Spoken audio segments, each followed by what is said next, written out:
buvo ganėtinai sudėtingi, vietų, aplinkų, na ir daug visko.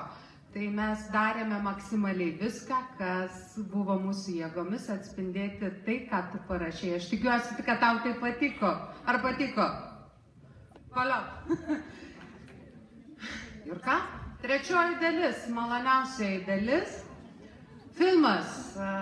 Norim jums padėkoti, kad atvykote. Ir iš tiesų šiandien mes jums pristatome visišką premjerą Europoje. Filmas Išsaugotas. Tai yra belgų režisieriaus filmas apie du jaunuolius, 15-mečius, manau būtent apie tokius kaip jūs čia susirinkę, kurie labai myli vienas kitą. Ir taip jau nutinka, kad mergina sužino, kad jinai laukiasi.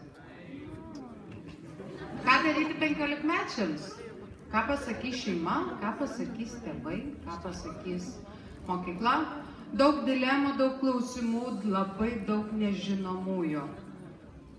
Iš tiesų labai norėjau, kad šitą filmą jums pristatytų pats režisierius ir mes jį kvietėme į šitą šventę, tačiau Prancūzijos kino festivalis buvo pirmesnis už mus, dėja, jisai labai atsiprašė, kad negalėjo prisijungti šiandien prie mūsų, aš manau, jisai būtų jums pasakęs daug daugiau.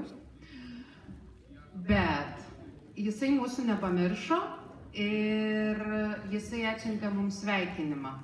Tai aš manau, kad jums galbūt visai bus ir smagu pamatyti jo sveikinimą. Tai jeigu galima, sveikinimą į ekraną.